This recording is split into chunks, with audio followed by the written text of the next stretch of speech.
কলবিতান থেকে উত্তরীয় এবং স্মারক তুলে দেবেন সৃষ্টি সার্কিয়ার নির্দেশক শ্রী ভরতপ্রসাদ চক্রবর্তী। ভরতপ্রসাদ চক্রবর্তীকে পড়িয়ে দিচ্ছেন উত্তরীয় এবং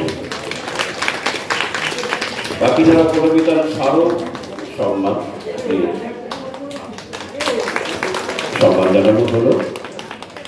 আমি এবারে ভরতাকে অনুরোধ করব আজকের এই সুন্দর পরিবেশ সম্পর্কে কিছু বলা এবং কলা কুশলীদের সাথে একটু পরিচয় করিয়ে দিয়ে আমাদেরকে একটু আনন্দ করবে। প্রথমে বলি, এরকম পরিবেশে নাটক করতে পারাটা আমাদের মধ্যে যারা লক্ষ্যে ছোটখাটো তাদের কাছে একটা ভাগ্যের ব্যাপার, বিশাল বিশাল ভাগ্যের ব্যাপার। আমরা গোটা ভারতবর্ষে নাটক করি, কিন্তু এত সুন্দর দর্শক, এত সুন্দর আয়োজন আমরা কিন্তু খুব কম দেখেছি। যদি একটা কথা আনন্দের ব্যাপার, আজ দীর্ঘ 23-24 বছর পরে আবার এই মঞ্চে নাটক করতে পেরে নিজেকে খুব আনন্দ পেয়েছি। আমরা চাই যে সুন্দরভাবে আমার কলবিতা এবং আমাদের সৃষ্টি সাহিত্যিয়া একই সঙ্গে পাশাপাশি ভাবে আমরা এগিয়ে চলতে পারি।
সকাল 10:30তেও সূর্যের আলো এই ঘরকে আলোকিত করতে পারে।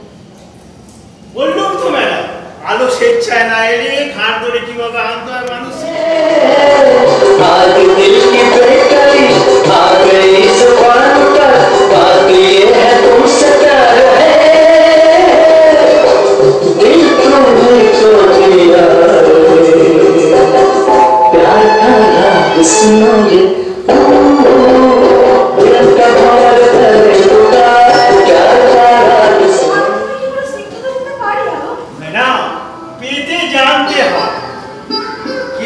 কাউকে কিছু দেয় না, ভালোবাসা কি দেওয়ার জিনিস?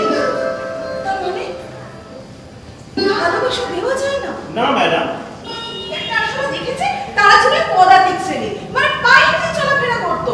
কিন্তু আপনার এখানে আসার পর ওই যে চামচিকে সাইজের আরশোলাগুলো, সেগুলো শুধু স্বভাবেই বড় নয়, আয়তনেও এক একটা ওই বোমার বিমানের মতো। তোমার কথা তো রীতিমতো হেয়ারের মতো মনে হচ্ছে। হ্যাঁ, ওই আরশোলার সঙ্গে বোমার বিমানের কি সম্পর্ক? শুনে কি বলছেন আপনি? সম্পর্ক নেই? আচ্ছা, দুজনে ভাগ করে খেলে। কি আশ্চর্য দেখুন, এই বন্ধুরাতে এত আত্মীয়তা।